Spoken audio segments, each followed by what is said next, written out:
The dust still clung to everything in Ryder Ingram's ranch house, and he wondered if 3 years was enough time to let go of a ghost.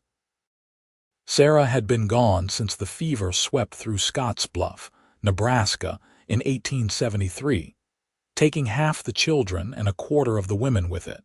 And Ryder had spent every day since then working himself into exhaustion just so he could sleep without remembering her laugh. His hands were rough from fixing fences nobody rode past anymore, from tending cattle that barely needed him, from keeping busy while the world moved forward and left him standing still in a house that echoed with absence. He was 32 years old, and he felt ancient. The morning Clara Voss arrived in town, Ryder was hauling feed bags at the mercantile, earning extra money he did not need but accepting because idle hands led to idle thoughts. He saw the stagecoach pull up through the window, watched a woman step down in a practical gray traveling dress, her dark blonde hair pinned back severe and businesslike. She carried herself with the kind of confidence that came from making your own way, and when she turned to survey the main street of Scottsbluff, her blue eyes were sharp and assessing. Ryder felt something stir in his chest that he had thought died with Sarah, just a flicker of curiosity, of interest in another human being. "That is the new schoolteacher," Mrs. Patterson said from behind the counter, following his gaze. "Miss Clara Voss from Pennsylvania. 26 years old and never been married, from what I hear. Came all the way out here to teach our children proper. The Lord knows they need it." Ryder nodded and went back to stacking feed bags, but his eyes kept drifting to the window where Clara Voss was directing the driver about her trunks. She moved with purpose, every gesture economical and decided. She was pretty in an unconventional way, all angles and determination where Sarah had been soft curves and gentle smiles. The comparison made guilt twist in his stomach, and he forced himself to focus on his work. He did not expect to see her again so soon, but 2 days later she appeared at his ranch leading a limping mare, her traveling dress replaced by a more practical calico with dust on the hem. Ryder was mending a section of corral fence when he spotted her, and he set down his hammer and walked out to meet her, aware suddenly of how he must look after 3 years of barely caring about appearances beyond basic cleanliness. "Excuse me," Clara called out when she saw him approaching. "I am terribly sorry to intrude, but I was riding out to see the countryside and my horse picked up a stone. Mrs. Patterson said you were the closest ranch and might be able to help. I am Clara Voss, the new schoolteacher." Her voice was Eastern educated, but without the condescension that sometimes came with it. Up close, Ryder could see the intelligence in her eyes, the slight sunburn on her nose that said she was not used to the Nebraska sun yet. She held herself straight despite obvious exhaustion, and there was something admirable in that stubborn pride. "Ryder Ingram," he said, touching the brim of his hat. "Let me take a look at her." He knelt beside the mare and lifted her hoof, finding the stone wedged tight. His hands worked with practiced ease, and he felt rather than saw Clara watching him. When the stone came free, he ran his palm down the mare's leg, checking for heat or swelling. "She will be fine," he said, standing. "Just bruised a little. You should walk her home slow, let her rest a day or two." "Thank you," Clara said, and then she hesitated. "Mrs. Patterson also mentioned you have a daughter, Emma, I believe. She is on my roster for the school term starting next week." Ryder felt his jaw tighten. Emma was 10 now, wild as a March hare and resistant to any kind of feminine influence. His mother-in-law had tried to help for the first year after Sarah died, but she had her own grief and eventually went to live with her other daughter in Kansas. Emma had been 7 when she lost her mother, and Ryder had done his best, but he knew it was not enough. A girl needed more than he could give. "Emma is not much for sitting still," he said carefully. "She is good at her letters and numbers, but she might give you trouble." Clara's expression softened slightly. "Most children who act out are simply asking for attention in the only way they know how. I am sure Emma and I will reach an understanding." There was something in her tone that was not dismissive or patronizing, just matter-of-fact confidence. Ryder found himself wanting to believe her, wanting to think that maybe this Eastern schoolteacher could reach his daughter in ways he had failed to do. "I will make sure she is there on Monday," he said. Clara nodded and took the mare's reins, preparing to leave. Then she paused and looked back at him. "Mrs. Patterson also mentioned that you lost your wife some years ago. I am sorry for your loss, Mr. Ingram." The words were simple, but there was genuine sympathy in them, not pity. Ryder had learned to tell the difference. He nodded stiffly, not trusting himself to speak, and watched as Clara Voss led her mare back down the road toward town, walking slow and steady in the afternoon heat. That night, Emma picked at her supper and asked questions. "Is it true there is a new teacher?" "Molly Henderson said she is from back east and wears spectacles and looks mean." "She does not look mean," Ryder said. "She seems fair. And yes, you will be going to school starting Monday."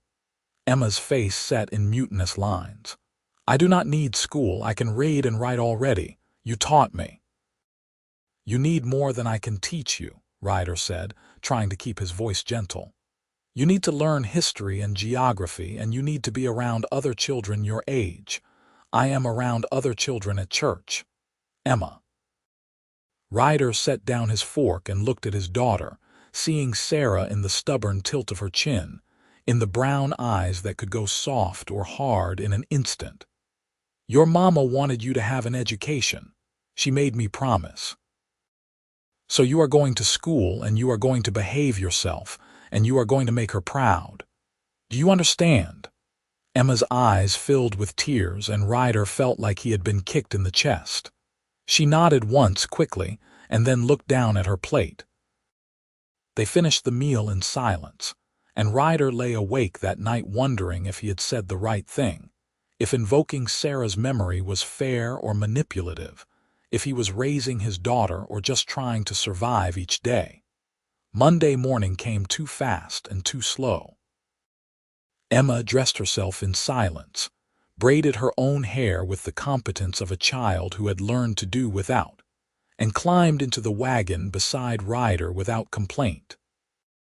The schoolhouse was a simple white building on the edge of town, and Clara Voss stood on the steps ringing a bell as children arrived from all directions.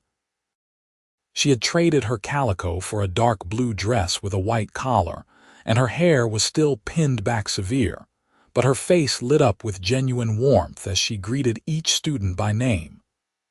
"Emma Ingram," she said when they approached, and her smile did not waver at Emma's sullen expression. "I am so pleased to meet you.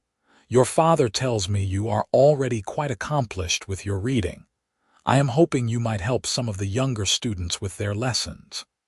Emma blinked, clearly not expecting to be given responsibility rather than reprimanded for her attitude. "I suppose I could do that," she said carefully. "Wonderful," Clara said. "I will see you inside in just a moment." She turned to Ryder then, and he saw the shrewdness in her eyes, the understanding that she had just outmaneuvered his stubborn daughter with a few well-chosen words. "Thank you for bringing her, Mr. Ingram. I will make sure she gets home safely this afternoon. Several of the families take turns providing transportation for the children who live further out." "I can come get her," Ryder said. "That is kind, but unnecessary. I think it would be good for Emma to socialize with the other children on the ride home. Build some friendships." She was right, and Ryder knew it, even as something in him resisted letting go of even this small piece of control over his daughter's life. He nodded and touched his hat brim, then watched as Emma followed Clara into the schoolhouse with the other children, looking back once with an expression that was more curious than afraid. Ryder drove back to the ranch and threw himself into work. But for the first time in 3 years, the hours dragged instead of flying past. He kept thinking about Emma in that schoolhouse, wondering if she was behaving, if Clara Voss was as capable as she seemed. He thought about the way Clara had handled Emma's resistance with calm strategy rather than force, and he felt a flicker of something that might have been hope.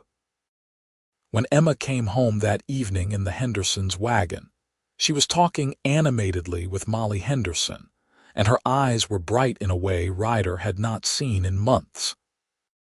At supper, she told him about the lessons, about how Miss Voss had let her help the younger children with their alphabet, about the story Miss Voss had read about ancient Rome. She said I could borrow books from her personal library if I wanted, Emma said, her food forgotten. She has books about everything, Papa, history and science and poetry. That is very generous of her, Ryder said, and felt something warm unfurl in his chest at his daughter's enthusiasm. The weeks that followed fell into a rhythm. Emma thrived under Clara's teaching, coming home each day with new knowledge and slowly lowering her defensive walls. Ryder found himself looking forward to Emma's stories about school, about Miss Voss's lessons and kindness. He started paying more attention to his appearance, shaving more regularly, mending the holes in his better shirts. He told himself it was about setting a good example for Emma, but he knew it was a lie. It was mid-October when Clara appeared at his ranch again, this time riding a different horse and carrying a basket. Ryder was breaking a young gelding in the corral when he saw her, and he took his time finishing before walking over, aware of the sweat on his face and the dust on his clothes. "Miss Voss," he said. "Is something wrong with Emma?" "Not at all," Clara said, dismounting with ease. "Emma is thriving. Actually, I came to talk to you about her, and to bring you this." She held up the basket. "The ladies at the church have been providing me with far more food than one person can eat, and I thought you and Emma might enjoy some proper baked goods. I am afraid cooking is not among my talents." Ryder took the basket, catching the scent of fresh bread and something sweet. "You did not have to do that." "I wanted to," Clara said simply, "and I wanted to discuss Emma's education. She is remarkably bright, Mr. Ingram. With the right encouragement, she could possibly attend a teaching college back east when she is older. I know several institutions that provide scholarships for promising students." The suggestion caught Ryder off guard. He had not thought about Emma's future beyond getting her through each day, through each year. The idea of her leaving, of her having opportunities beyond Scottsbluff, was both thrilling and terrifying. "She is only 10, he said. "I know. But it is never too early to start preparing. I could provide her with additional lessons if you would allow it. And I thought you might like to know that she has been writing about her mother in her journal assignments. Beautiful, heartfelt pieces about her memories. I think it is helping her process her grief." Ryder swallowed hard against the sudden tightness in his throat. "She does not talk about Sarah much. Not to me." "Children often find it easier to express difficult emotions on paper," Clara said gently, "but perhaps she worries about making you sad. Grief is complicated, especially for a child." They stood in silence for a moment, the October wind stirring Clara's skirts and carrying the smell of dried grass and distant rain. Ryder studied her face, seeing the compassion there, the intelligence, the strength. She was different from Sarah in every way, but that did not make her less remarkable. It just made her herself. "Would you like to stay for supper?" The words came out before he could think better of them. It would just be stew and cornbread, nothing fancy, but Emma would be happy to see you. "And I would like to hear more about these teaching colleges." Clara smiled, and it transformed her face from merely pretty to genuinely beautiful. "I would like that very much, Mr. Ingram." "Ryder," he said. "Please call me Ryder." Only if you call me Clara." Emma's face when she saw Clara at the supper table was worth any awkwardness Ryder felt about the impromptu invitation. His daughter talked more during that meal than she had in months, asking Clara questions about Pennsylvania, about the colleges she had attended, about books and ideas and the world beyond Scottsbluff. Clara answered each question with patience and respect, never talking down to Emma, but engaging with her as an intellectual equal. When Clara finally left as the sun was setting, Ryder rode alongside her to make sure she got back to town safely. They talked about Emma, about teaching, about the challenges of making a life in Nebraska. Clara told him about growing up in Philadelphia, about losing her own parents to cholera when she was 20, about choosing teaching because she wanted to make a difference. Ryder found himself telling her about Sarah, really talking about her for the first time in 3 years, sharing memories that were sweet instead of just painful. "She sounds like she was a wonderful woman," Clara said as they reached the edge of town. "She was," Ryder said. "But she is gone and I am still here, and I am starting to think that maybe that is all right, that maybe living is not a betrayal of her memory."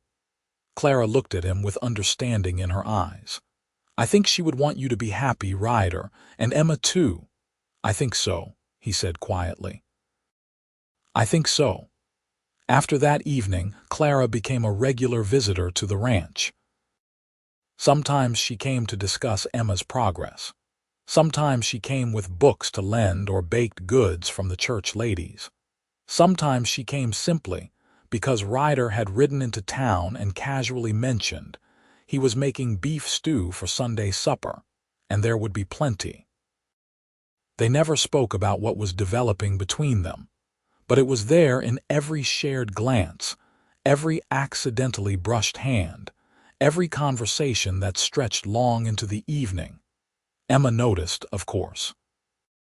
One night in early November after Clara had left, Emma looked up from her book and said, "I like Miss Voss. She is smart and kind and she makes you smile more." Ryder felt his throat tighten. "Does it bother you that she comes here?" Emma considered the question seriously, her young face solemn. "I miss Mama every day. I do not think I will ever stop missing her. But I do not think Mama would want us to be sad forever. And Miss Voss does not try to be Mama. She is just herself. I think that is good." "When did you get so wise?" Ryder asked, pulling his daughter into a hug. "Miss Voss says wisdom comes from paying attention to the world around you and thinking about what you observe," Emma said, her voice muffled against his shoulder. "So I have been paying attention." The first snow came in late November, early for the season, and it came hard and fast. Ryder was in town picking up supplies when the storm rolled in, and he immediately thought of Clara in the small house she rented near the schoolhouse. The building was old and drafty, and he knew the stove was temperamental. He loaded his wagon quickly and drove through the mounting drifts to her door. Clara answered his knock wrapped in a shawl, her teeth chattering slightly. "Ryder, what are you doing here? You should get home before the roads become impassable." "Come with me," he said. "Your stove is barely putting out heat, and this storm is going to get worse before it gets better. You can stay at the ranch until it passes. There is a spare room, and Emma would love the company." Clara hesitated, clearly weighing propriety against practicality. Practicality won. "Let me pack a bag." The ride back to the ranch was treacherous, the wind whipping snow into their faces and the horses struggling through drifts that grew deeper by the minute. By the time they reached the house, they were both half frozen, and Emma rushed to help them inside, exclaiming over the storm and thrilled to have Clara staying with them. The storm lasted 3 days, and they were the best 3 days Ryder had experienced since Sarah died. Clara fit into the household as if she had always been there, helping with meals, reading to Emma by the fire, talking with Ryder about everything and nothing. On the second night, after Emma had gone to bed, Ryder and Clara sat together in front of the fireplace, the wind howling outside and the warmth of the flames making the room feel like a refuge from the world. "I never thought I would feel this way again," Ryder said quietly, not looking at Clara but feeling her presence beside him like warmth. "After Sarah died, I thought that part of my life was over, that I had used up my chance at happiness." "Happiness is not a finite resource," Clara said. "We do not get only one chance at it. Life is long and full of unexpected turns. Sometimes the bravest thing we can do is allow ourselves to hope again." Ryder turned to look at her then, seeing the firelight reflected in her eyes, the gentle curve of her mouth, the understanding in her expression. "I am not good with pretty words," he said. "But I care for you, Clara, more than I thought I could care for anyone again, and if you feel anything at all for me, I would like the chance to court you properly, to see if this thing between us is real and lasting." Clara reached out and took his hand, her fingers small and warm in his. "I care for you too, Ryder. I have from almost the beginning. You are a good man, a loving father, and someone who has survived tremendous grief with grace. I would very much like you to court me." Ryder felt something that had been clenched tight in his chest for 3 years finally loosen and release. He lifted her hand to his lips and kissed her knuckles gently, a promise and a question all at once. Clara's smile was answer enough. When the storm finally broke on the 4th day, revealing a world transformed by snow and bright with sunshine, Clara returned to town with reluctance and promises to visit soon. The rest of the winter passed in a blur of careful courtship, of supervised visits and chaperoned walks and gradually growing certainty. The town noticed, of course, and there was talk, but most of it was approving. Ryder Ingram had mourned long enough, the general consensus went, and Miss Voss was a fine woman who would make a good mother to young Emma. Emma herself was Clara's most enthusiastic supporter, conspiring to arrange chances for her father and teacher to spend time together, studying her lessons with extra diligence to make Clara proud, and talking constantly about the future. She seemed to have decided that Clara was joining their family, and she approached the matter with the same determination she brought to her schoolwork. Spring came late in 1874, the snow melting slowly and turning the roads to mud. On a clear April morning, Ryder rode into town with a ring in his pocket that had belonged to his grandmother. He had spent weeks making sure it was the right thing to do, talking to Emma, examining his own heart, praying for guidance. The ring was not Sarah's, because this was not Sarah's story. This was something new, something different, something that honored the past while embracing the future. He found Clara in the schoolhouse after lessons had ended for the day, grading papers at her desk. She looked up when he entered, and her face lit up with pleasure. "Ryder, I was not expecting you today. Is everything all right?" "Everything is fine," he said, and suddenly his carefully prepared speech fled his mind. He crossed the room and took her hands, pulling her to her feet. "Clara, I am not a man of fancy words or grand gestures. I am just a rancher who has been lucky enough to have loved deeply twice in his life. Sarah will always be part of me, part of Emma, and I cannot promise to forget her. But I can promise to give you my whole heart, my loyalty, my devotion. I can promise to honor you and cherish you and build a life with you that is rich and full and good. Will you marry me?" He fumbled the ring from his pocket, and Clara's eyes filled with tears as she looked at him, at the future he was offering.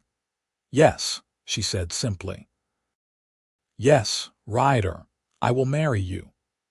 He slipped the ring onto her finger, and then he kissed her for the first time properly, without fear or hesitation. It was different from kissing Sarah, because Clara was different, because he was different, because this was a new chapter in a life that had seen both tragedy and hope. When they finally pulled apart, both of them were smiling, and the afternoon sun streamed through the schoolhouse windows like a blessing. They married in June in the small church in Scottsbluff, with Emma standing beside Clara as a witness and most of the town in attendance.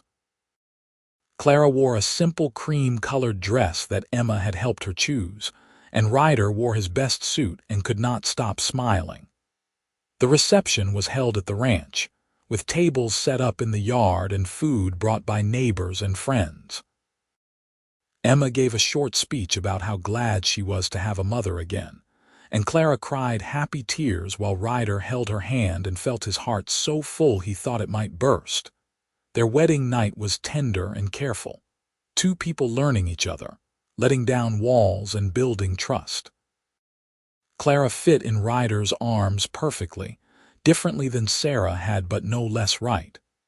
They talked late into the night about their hopes for the future, about the family they would build, about the life they would create together.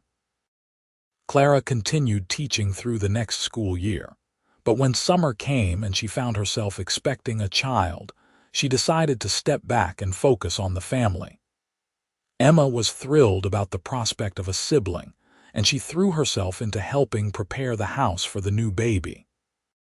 Ryder divided his time between the ranch work and making sure Clara had everything she needed, hovering protectively until she laughingly told him to go fix a fence or mend some harness before he drove her to distraction. The baby came in early March of 1875, a healthy boy with a shock of dark hair and his mother's blue eyes. They named him Robert, after Ryder's father, and Emma was immediately besotted with her baby brother. Clara recovered quickly, strong and capable as always, and the house that had been so silent for 3 years was now filled with the sounds of a family. A baby crying, Emma laughing, Clara singing while she worked, Ryder's low voice reading aloud in the evenings. That summer, Ryder's mother-in-law came to visit, her first trip back to Scottsbluff since she had left 3 years earlier. Ryder had been nervous about the meeting, unsure how Sarah's mother would feel about him remarrying, about another woman raising Emma. But she took one look at the happy household, at Emma's bright eyes and Clara's gentle care of the baby, at the way Ryder smiled again, and she pulled him aside with tears in her eyes. "Sarah would be so happy to see this," she said. "To see Emma thriving, to see you living again. You honored my daughter's memory by mourning her, Ryder, but you honor her even more by choosing to live fully again. Clara is a good woman, and you are a lucky man to have found love twice." Her blessing meant more than Ryder had realized it would, and he felt another piece of old grief settle into peaceful acceptance. The past and the present could coexist, he realized. Sarah would always be part of their family's story, but Clara was writing new chapters with him, and both truths could be honored. As the years passed, the ranch prospered. Ryder and Clara had 3 more children, a daughter named Grace in 1877, twin boys in 1880 named Matthew and Mark. Emma grew into a brilliant young woman who, true to Clara's early prediction, earned a scholarship to a teaching college in Pennsylvania in 1881. She came home during summers and holidays, bringing stories of her studies and her determination to make a difference in the world. Clara never regretted giving up teaching to focus on her family. But when the youngest twins started school, she began holding reading circles for the women in town, teaching literacy to those who had never had the chance to learn. Ryder watched her with pride, this woman who had come to Nebraska as a stranger and built a life of purpose and meaning. On their 10th wedding anniversary in June 1884, Ryder and Clara took a rare trip away from the ranch, leaving the children in Emma's capable care. They rode out to the spot where they had first talked, where Clara had appeared with a limping horse and asked for help. The land looked different now, more settled, more civilized, but the sky was still big and blue and full of promise. "You ever regret it?" Ryder asked, holding Clara close as they watched the sunset.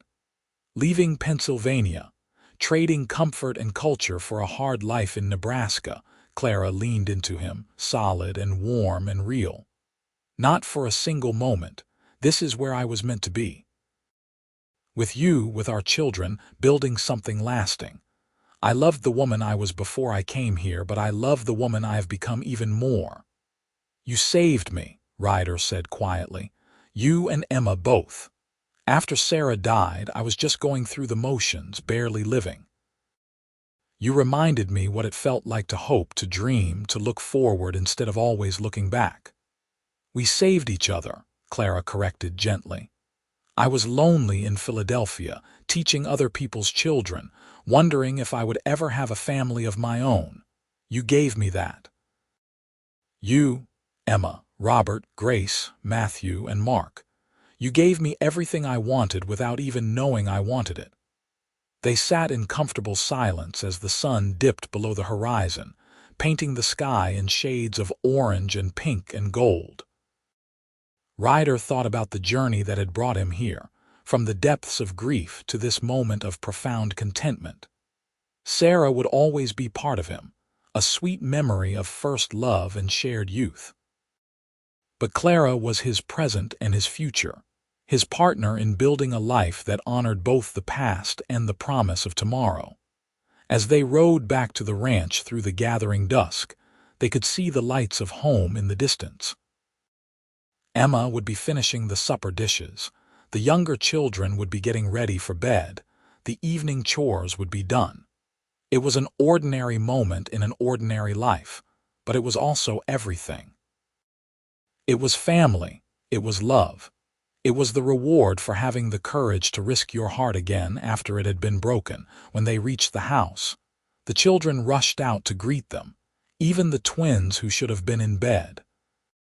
Emma had made a cake for the anniversary, and they all sat around the table together, talking and laughing, making memories that would last. Ryder looked at Clara across the table, her face glowing in the lamplight, her hand resting on her slightly rounded belly because there was another baby coming in the winter, their sixth child and fifth together. "To family," he said, raising his glass of lemonade. "To family," everyone echoed, and the simple words held all the weight of gratitude and joy and hard-won peace. That night, after the children were finally asleep and the house was quiet, Ryder and Clara lay together in the darkness of their bedroom. His hand rested on her belly, feeling the flutter of new life, and he marveled at the journey that had brought them here. "I never imagined this," he said softly. "When Sarah died, I thought my life was over. I thought I would just exist until I could join her. But then you came, and you reminded me that life is not over until we choose to stop living.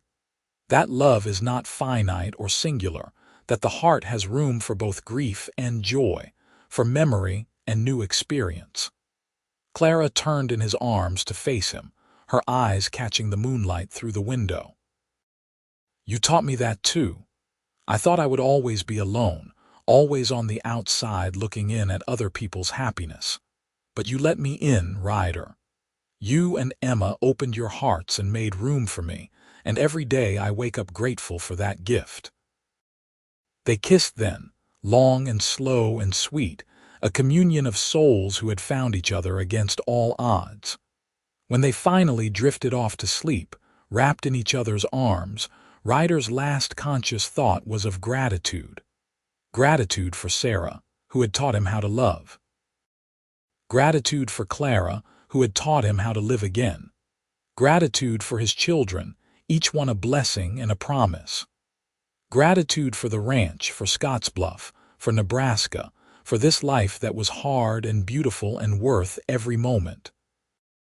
The baby came in December, a daughter they named Catherine after Clara's mother, and she was welcomed into a family that was loud and loving and complete.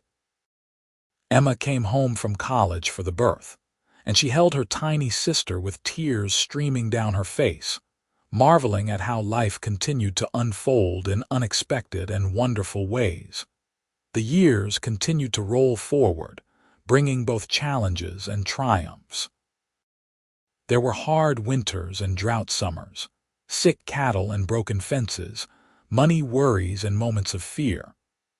But there was also laughter around the supper table, holidays filled with joy, children growing strong and confident, land that responded to careful stewardship. Ryder's hair turned gray at the temples. Clara developed lines around her eyes from smiling, and their love deepened and matured like good whiskey, becoming richer and more complex with time. Emma became a teacher like Clara, eventually returning to Scottsbluff to teach at the very schoolhouse where her stepmother had once taught. She married a good man named Thomas, a farmer from a neighboring ranch, and gave Ryder and Clara their first grandchildren. Robert took over more and more of the ranch work as Ryder aged, proving himself capable and responsible. Grace showed a talent for music, and Clara made sure she had piano lessons, even though it meant extra work to pay for them. The twins were inseparable, partners in mischief and adventure, and Catherine was the baby everyone doted on a spring morning. In 1889, Ryder stood on his porch watching his family gathered in the yard. Clara was hanging laundry with Grace's help. The twins were practicing roping techniques with Robert, and Catherine was playing with Emma's children in the shade of the big oak tree. Emma herself was in the kitchen baking bread, her visits home now regular and treasured. The scene was one of such perfect, ordinary beauty that Ryder felt his throat tighten with emotion. Clara looked up from her work and caught his eye, and she smiled that smile that was just for him, the one that said she understood exactly what he was feeling. She set down the laundry basket and walked over to him, wiping her hands on her apron. "Happy?" she asked, though she already knew the answer. "More than I ever thought possible," Ryder said, pulling her close. "You know, when you first came to Scottsbluff, I thought my life was over. I was just going through the motions, existing but not living. And then you showed up with your books and your Eastern ways and your stubborn determination to make a difference, and you turned everything upside down." "I like to think I turned it right side up," Clara said with a smile. "We both did for each other. You made me feel alive again," Ryder said, the words coming from somewhere deep and true. "After 3 years of being dead inside, you made me feel alive, and I will spend the rest of my life being grateful for that gift." Clara reached up and touched his face, her hand gentle. "And you gave me a home, a family, a purpose beyond what I had imagined for myself. We were both lost, Ryder, in different ways, but we found each other and we built this together. This beautiful, messy, wonderful life." They stood together on the porch, watching their family, their legacy, their future. The past was at peace, the present was rich, and the future stretched ahead full of possibility.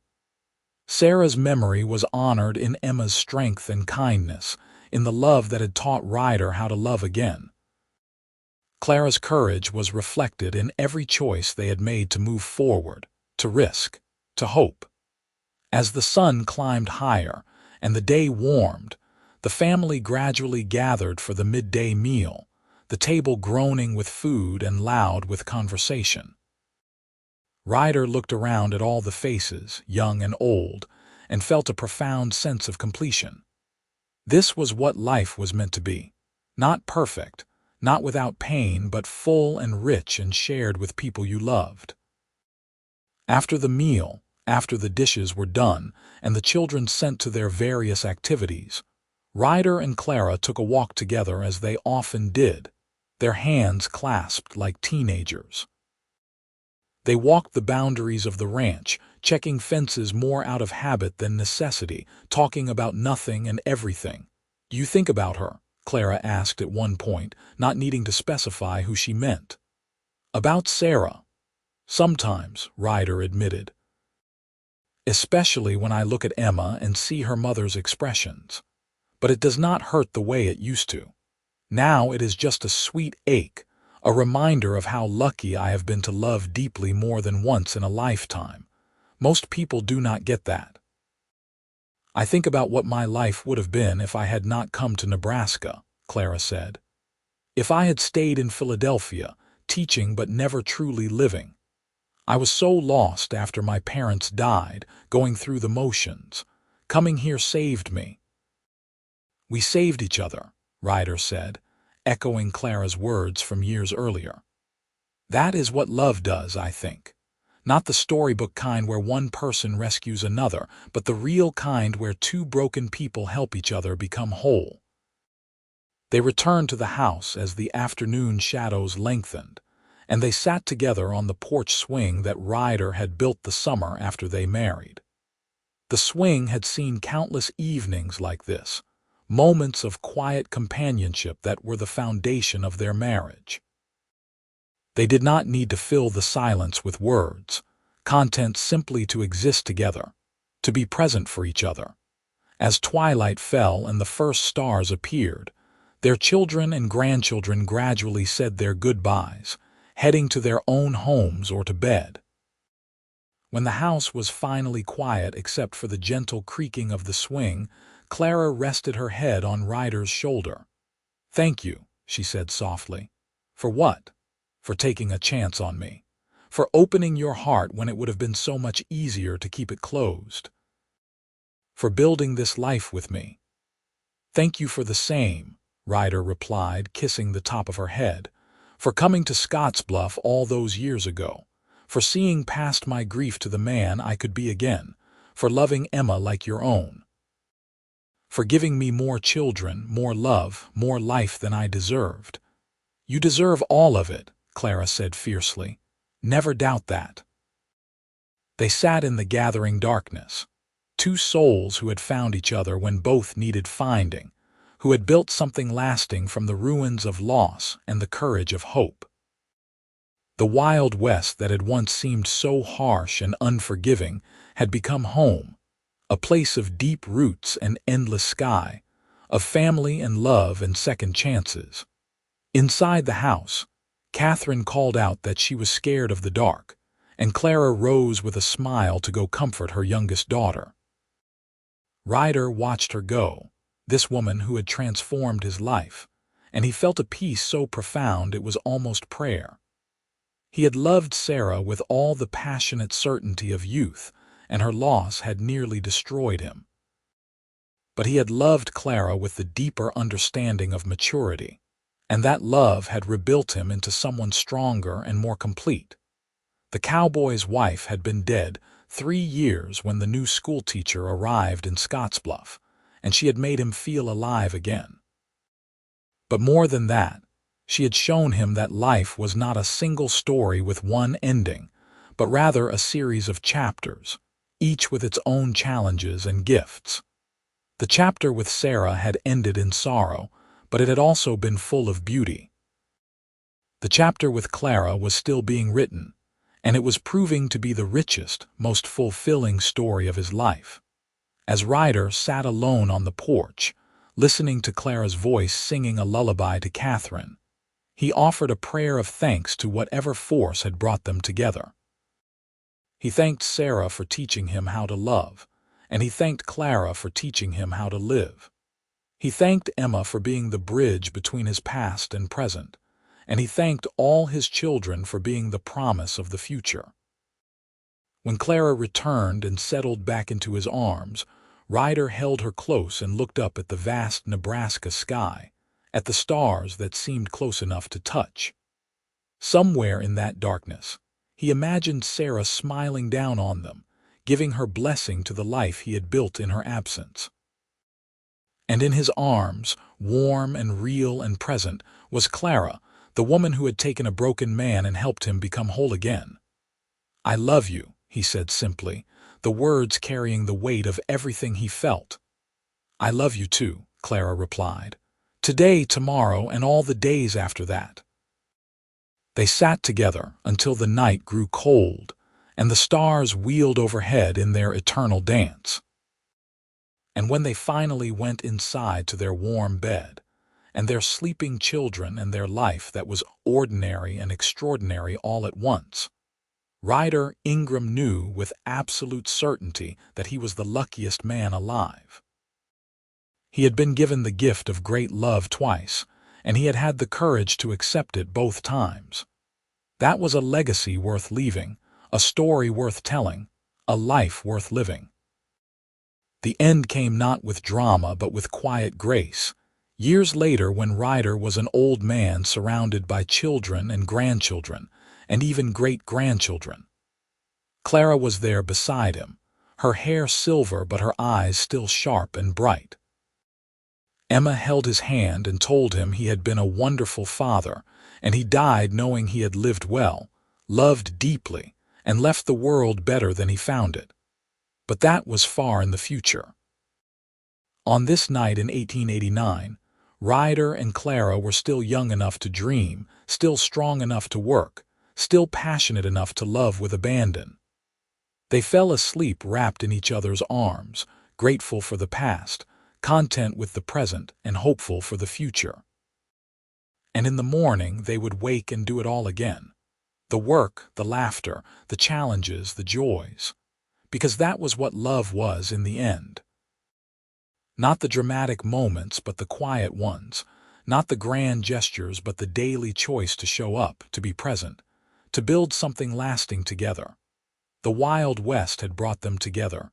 Grief and courage had kept them together, and love had made them whole. It was a simple story, really, repeated countless times across the frontier. But for Ryder and Clara, it was their story, unique and precious and exactly right. And they would tell it to their children and grandchildren for the rest of their days, a testament to the power of second chances and the enduring strength of the human heart.